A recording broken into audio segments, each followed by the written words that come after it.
Dear students, today I'll start the chapter Solutions, which is the second chapter of your chemistry book. So before we go forward with the concepts, let's simply understand the concept of mixture, solutions, etc. Here I have a mixture, namkeen. ये नमकीन है ना? So can you see it is a mixture. Commonly इसके packet पे भी क्या लिखा हुआ है? बीकानेरी mixture or something like that. So what do you see in this? There are so many components. अलग अलग तरीकों, अलग अलग चीज़ों का मिक्सचर है ना ये, देखिए. और देखो इसमें और क्या क्या है. So it is a mixture. Mixture कहते हैं ना इसको. तो इसका क्या मतलब हुआ मिक्सचर का? जब एक से ज़्यादा चीज़ें आपस में मिक्स कर दी जाती हैं तो वो क्या बन जाता है? मिक्सचर बन जाता है. ये हमारे घर से लिया हुआ एक सामान है जो हमें मिक्सचर का कंसेप्ट समझने में हेल्पफुल है. ठीक है, तो ये जो मिक्सचर है इसके कंपोनेंट्स आपको पता चल गए. ये सारे जो अलग अलग तरह के ये नमकीन हैं ये सारे इसके कंपोनेंट्स हैं. इस टाइप के मिक्सचर को हम हेट्रोजेनियस मिक्सचर कहते हैं, क्योंकि ऐसा नहीं है कि एक जगह सब इसकी जो कंपोजिशन है सेम है थ्रू आउट. ऐसा नहीं है. कहीं पर एक चीज़ ज़्यादा है, कहीं पे दूसरी ज़्यादा है. ठीक है, देखो कहीं एक पीली एक मूंगफली भी है यहाँ पे नहीं है. तो ये जो मिक्सचर है इसका जो कंपोजिशन है वो सेम नहीं है थ्रू आउट. कहीं कुछ ज़्यादा है, कहीं कुछ ज़्यादा है. ठीक है, तो मिक्सचर क्या हुआ? जब हम एक से ज़्यादा कंपोनेंट को आपस में मिक्स कर देते हैं तो वो मिक्सचर बन जाता है. ये जो मिक्सचर है इसमें सारे कंपोनेंट्स जो हैं वो सॉलिड हैं. ठीक है, तो मिक्सचर्स सॉलिड्स का हो सकता है, लिक्विड का लिक्विड में हो सकता है, सॉलिड का लिक्विड में हो सकता है, लिक्विड का गैस में हो सकता है, कुछ भी हो सकता है. ठीक है, तो इस तरह के मिक्सचर जो है वो हेट्रोजेनियस मिक्सचर है. ठीक है, अब मैं ये लेती हूँ. I will take this glass of water. Okay, now I'll start adding salt into this. So this is common salt, NaCl. इसमें डालूंगी और डिसॉल्व करूंगी. So this is also a mixture. I am dissolving a solid in a liquid. ठीक है, देखिए घुलता जा रहा है ना, घुल रहा है पूरा. जैसे जैसे मैं इसको स्टर कर रही हूँ ये घुलता जा रहा है. ठीक है, तो इसमें अब हमें पता है दो कंपोनेंट्स हैं. एक क्या है? एक सॉल्ट है जो सॉलिड था और एक है लिक्विड जो वाटर है. लेकिन जैसे मिक्सचर में हम कंपोनेंट्स को अलग अलग देख पा रहे थे, ये मिक्सचर इसके कंपोनेंट्स को क्या आप अलग अलग देख पा रहे हो? नहीं ना. नहीं मालूम सॉल्ट कहाँ चला गया. आप उसको सेपरेट नहीं कर पाओगे ऐसे. जैसे हम नमकीन में से सेपरेट कर पा रहे थे उठा के चीज़ों को, इसमें से हम सेपरेट नहीं कर पाएंगे. Is it clear? इस तरह का जो मिक्सचर है ये होमोजीनियस है. होमोजीनियस मीन्स जो कंपोनेंट्स है वो इतने अच्छे से एक दूसरे में मिक्स हो गए हैं कि वो हम अलग नहीं कर पाएंगे. इसको मैं फ़िल्टर भी करूँ, कुछ भी करूँ, तो ये ऐसे नहीं, सिंपली फिजिकल मेथड से मैं इसको नहीं अलग कर पाऊँगी और ना ही ये अलग से मुझे दिखाई दे रहा है. इस तरह के मिक्सचर जो है इनको हम सोल्यूशंस कहते हैं. ये सोल्यूशंस जो होते हैं वो होमोजीनियस मिक्सचर्स होते हैं जिनके कंपोनेंट्स हम नॉर्मल मेथड्स के साथ नहीं सेपरेट कर पाते हैं. अगर पानी में कोई मिक्सचर कोई सोल्यूशन बना है तो उसको हम एक्वा सोल्यूशन कहते हैं. और अगर पानी की जगह कोई और सॉल्वेंट है, जैसे अल्कोहल है या एसीटोन है, कुछ भी है, पानी नहीं है, तो उसको हम नॉन एक्वा सोल्यूशन कहते हैं. यहीं पर मैं आपको एक और कंसेप्ट भी क्लियर कर देती हूँ. जो ये घुल रहा है ये क्या है? नमक जो है इसमें सॉल्युबल हो रहा है. हम क्या कहेंगे? Salt is soluble in water. ठीक है, अभी मैंने थोड़ा सा सॉल्ट डाला तो ये जो सोल्यूशन बना ये डाइल्यूट सोल्यूशन है. डाइल्यूट मीन्स हल्का सा नमक है. अब इसमें और डालूंगी, ये देखिए और डालूंगी तो और घुलता जाएगा. ठीक है, जैसे मैंने सॉल्ट का अमाउंट बढ़ाया तो हम कहेंगे कि जो इसकी कंसंट्रेशन है, सोल्यूशन जो है अब वो कंसंट्रेटेड हो गया. वो क्या हो गया? घना हो, कंसंट्रेटेड हो गया. तो जो दो कंपोनेंट्स हैं इसमें, मेन कंपोनेंट जो वाटर था, ज़्यादा अमाउंट में था, जो ज़्यादा अमाउंट में होता है उसको हम सॉल्वेंट कहते हैं. जो सॉल्ट मैं इसमें डाल रही हूँ वो सल्यूट है. ठीक है, तो सोल्यूशन के जो कंपोनेंट्स होते हैं उसमें एक सॉल्वेंट होगा और दूसरा जो भी डलेगा उसमें वो सल्यूट होगा, और अगर तीसरी चीज़ कोई डालते हैं इसमें, अगर मैं शुगर भी डाल दूँ तो वो क्या हो जाएगा, वो भी सल्यूट होगा। तो सल्यूट एक से ज़्यादा हो सकते हैं लेकिन सॉल्वेंट एक ही होता है, और वो होता है जिसका अमाउंट ज़्यादा होता है। ठीक है, और ये तो लिक्विड एंड सॉलिड का सोल्यूशन है। सोल्यूशंस जो हैं अभी हम आगे स्टडी करेंगे, अलग अलग तरह के हो सकते हैं, गैस, लिक्विड, लिक्विड में गैस, सॉलिड में गैस, सॉलिड में लिक्विड, ऐसे बहुत सारे। और जो स्टेट सोल्यूशन की होती है, जैसे ये जो सोल्यूशन बना एक लिक्विड और एक सॉलिड से मिलकर बना, लेकिन जो सोल्यूशन ये बना है इसकी स्टेट क्या है, लिक्विड स्टेट है। तो ये सोल्यूशन जो है लिक्विड स्टेट में है, तो इसका मतलब सॉल्ट और वाटर में से सॉल्वेंट कौन सा है, वो सॉल्वेंट होता है जिसकी स्टेट सोल्यूशन की स्टेट की होती है। ठीक है, तो वाटर भी लिक्विड है और सोल्यूशन भी लिक्विड है। ठीक है, तो वाटर क्या हुआ, सॉल्वेंट हुआ, और जो सल्यूट है इसमें वो सॉल्ट है। इस तरह के सॉल्यूशंस जो केवल दो कंपोनेंट से बनते हैं, एक सॉल्वेंट और एक सल्यूट से, उनको हम बाइनरी सॉल्यूशंस कहते हैं। और इस चैप्टर में हम ज़्यादातर जो हम स्टडी करेंगे वो बाइनरी सॉल्यूशंस की करेंगे। और आपको दो चीज़ें क्लियर हो जाना चाहिए, बाइनरी सॉल्यूशंस में एक सॉल्वेंट होता है और एक सल्यूट होता है। सॉल्वेंट वो होता है जिसकी मात्रा ज़्यादा होती है, अमाउंट ज़्यादा होता है, और सल्यूट जो कम होता है वो, उसको हम सल्यूट कहते हैं, जो कम होता है उसको हम सल्यूट कहते हैं। और तरीका क्या है, एक और तरीका इसको जानने का, सॉल्वेंट क्या है और सल्यूट क्या है।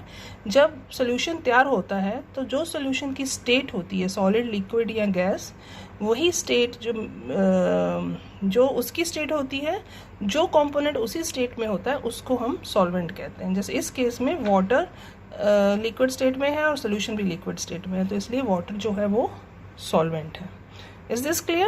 I hope you have understood this concept. Water solutions, and solution is a mixture of course, and it is a homogeneous mixture जिसको components को हम separate नहीं कर पाते।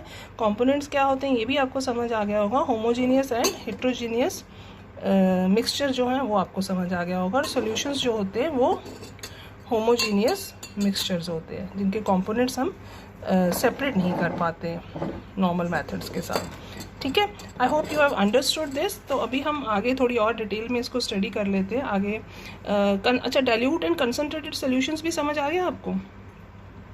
और जो सॉल्युबिलिटी होती है, वो जो जैसे जैसे वो सल्यूट जो है सॉल्वेंट में जाता जाता है तो हम कहते हैं कि वो सॉल्युबल है उसमें, और उसकी जो सॉल्युबिलिटी रहती है वो डिफरेंट चीज़ों पे डिपेंड करती है, जो हम आगे चल के पढ़ेंगे। और कंसनट्रेटेड सोल्यूशन भी आपको समझ आ गया होगा। चलिए अब हम थोड़ा सा नोट्स की तरफ देख लेते हैं। ये जो मैंने आपको समझाया है वही है। What are mixtures? Mixtures are materials that contain two or more chemical substances dispersed among each other। एक दूसरे में जो एक से ज़्यादा चीज़ें मिक्स हो जाती हैं या डिस्पर्स हो जाती हैं उसको हम मिक्सचर कहते हैं। ठीक है, if no chemical reaction occurs when two materials are mixed they form a mixture। तो जैसे ये मिक्सचर था, इसमें ये डिफरेंट कंपोनेंट्स हैं लेकिन ये आपस में रिएक्ट नहीं कर रहे हैं, केमिकली इनमें कोई रिएक्शन नहीं हो रहा है। तो कंपोनेंट्स इस तरीके के होने चाहिए जो आपस में केमिकली रिएक्ट ना करें, तब वो मिक्सचर बनाते हैं। The chemical properties of the components don't change. ठीक है, जो उसकी कंपोनेंट की प्रॉपर्टी है वो वही रहती है, मिक्स होने पे चेंज नहीं होती है। Mixtures can be separated by physical methods. तो फिजिकल मेथड, जैसे इस वाले मिक्सचर में मैं नॉर्मल हैंड पिकिंग से ही सेपरेट कर पा रही हूँ, तो उनको सेपरेट किया जा सकता है। There are two general type of mixture, homogeneous and heterogeneous. Heterogeneous अभी जो मैंने आपको नमकीन वाले मिक्सचर से समझाया, और होमोजीनियस जो हमने पानी वाले और नमक वाले घोल से आपको समझाया। ठीक है, homogeneous mixtures, the particles of the substances are mixed together, there is no clumping of the particles। ठीक है। जैसे एयर भी मिक्सचर है, नमक और पानी का घोल भी होमोजेनियस मिक्सचर है, जिसके कंपोनेंट्स जो हैं एक जगह इकट्ठे नहीं हो जाते, क्लम्पिंग ऑफ पार्टिकल्स नहीं होती। जैसे हवा भी एक मिक्सचर है, हम नहीं कह सकते कहाँ पे ऑक्सीजन है कहाँ पे नाइट्रोजन है, एक समान जो नज़र आता है वो होमोजेनियस मिक्सचर होता है। Is this clear? Now next, what is solution? A solution is a homogeneous mixture of two or more chemically non-reacting substances. Okay, chemically non-reacting substances. The components of a solution generally cannot be separated by filtration, settling or centrifuging. Okay, वो centrifuging होता है जैसे हम मक्खन निकालते हैं दही में से घुमा घुमा के, वो प्रोसेस होता है centrifugation. A solution may be classified as solid, liquid or a gaseous solution. इनकी हम अभी टेबल फॉर्म में स्टडी करेंगे. The substances forming the solution are called components of the solution. ठीक है, जैसे सॉल्ट एंड वाटर कंपोनेंट्स हैं solution के. On the basis of number of components a solution of two components is called binary solution. जैसे salt and water वाला था, वो binary solution है जिसके सिर्फ दो कंपोनेंट्स होते हैं, एक सोल्यूट और एक solvent. In a binary solution solvent is the component which is present in large quantity while the other component is known as solute. ये मैंने आपको ऑलरेडी एक्सप्लेन कर दिया है. जो ज़्यादा अमाउंट में होता है वो सॉल्वेंट रहता है और जो कम में होता है वो सोल्यूट होता है. तो ऐसा नहीं है कि सिर्फ पानी ही सॉल्वेंट होता है, बहुत सारे सॉल्वेंट्स होते हैं, सॉलिड्स भी होते हैं, गैसेस भी होती हैं जो सॉल्वेंट का रोल प्ले करती हैं. ठीक है. Next, classification of solutions. Classification of solutions कई तरीके से की जाती है. पहला है, following types of solutions are seen on the basis of physical state of solute and solvent. ठीक है, कि सोल्यूट और सॉल्वेंट कैसे हैं उन पे डिपेंड करता है. If water is used as a solvent the solution is called aqua solution and if not the solution is called non aqua solution. Depending upon the amount of the solute dissolved in a solvent, we have the following type of solutions. Unsaturated solution. Unsaturated solution जैसे ये मैंने नमक वाला बनाया था कि मैं नमक डाल रही हूँ और वो घुलता जा रहा है. जब तक वो एक फिक्स टेम्परेचर पे वो घुलता जाएगा तो वो सोल्यूशन अनसेचुरेटेड है. अब जब वो सॉल्ट में डालूंगी और वो घुलना बंद हो जाएगा तो वो सैचुरेटेड सोल्यूशन होगा. टेम्परेचर चेंज नहीं होना चाहिए. Unsaturated solution A is a solution in which more solute can be dissolved without raising temperature. Okay, and what is saturated solution? A solution in which no solute can be dissolved further at a given temperature. Okay, and what is supersaturated solution? A solution which contains more solute than that would be necessary to saturate it at a given temperature. Okay, मतलब solute इतना ज़्यादा है कि जितना घुल सकता था वो भी घुल गया और एक्स्ट्रा भी पड़ा हुआ है. ठीक है, that is super saturated solution. Now this table is very important. It is the table from your NCERT book. Types of solution ये फेज पे डिपेंड करते हैं. देखिए, 3 types of solutions are there according to the state. Gaseous solutions जो gaseous form में होते हैं, liquid solutions जो लिक्विड फॉर्म में होते हैं और सॉलिड सॉल्यूशंस जो सॉलिड फॉर्म में होते हैं. अगर इस टेबल को ध्यान से आप देखेंगे तो देखो, अगर यहाँ पे गैशियस सॉल्यूशन लिखा है तो इसमें सॉल्वेंट जो है वो 3 गैस है. अगर लिक्विड सॉल्यूशन है तो सॉल्वेंट लिक्विड है. अगर सॉलिड सॉल्यूशन है तो सॉल्वेंट सॉलिड है. ठीक है, सॉल्यूशन की स्टेट वही होती है जो सॉल्वेंट की स्टेट होती है.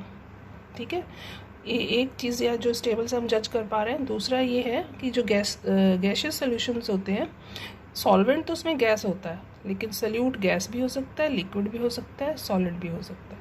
इसी तरीके से जो लिक्विड सॉल्यूशंस हैं, सॉल्वेंट उसमें लिक्विड है लेकिन सोल्यूट गैस भी हो सकता है, लिक्विड भी हो सकता है, सॉलिड भी हो सकता है. सॉलिड सॉल्यूशंस हैं उसमें सॉल्वेंट सॉलिड है लेकिन सोल्यूट जो है वो गैस भी हो सकता है, लिक्विड भी हो सकता है, सॉलिड भी हो सकता है. ठीक है, तो इन सब के एग्जांपल्स हैं जो आपको लर्न होने चाहिए. एग्जांपल्स कई बार पूछ लिए जाते हैं. ठीक है, गैस इन गैस, सॉल्वेंट मतलब गैस, उसमें सोल्यूट भी गैस, तो ये जैसे एयर है. फिर गैस इन लिक्विड. ठीक है, मीन्स सोल्यूट लिक्विड है और सॉल्वेंट गैस है, तो chloroform. Mix with nitrogen gas. इस तरीके से ये सारे एग्जाम्पल्स हैं जो आपके एनसीईआरटी बुक का टेबल है, टेबल 2.1। इसको आप अच्छे से एग्जाम्पल्स को समझ के याद कर लेना। टेबल जो है टाइप्स ऑफ सॉल्यूशंस आपको समझ आ गए होंगे, ठीक है। एक ही चीज़ इंपॉर्टेंट है इसमें कि जो सॉल्वेंट की स्टेट होती है वही सोल्यूशन की स्टेट होती है, ठीक है। So that was about different types of solutions and what are solutions. Next topic is concentration. Okay, concentration के बारे में और क्या क्या होता है उसमें आता है, वी विल स्टडी।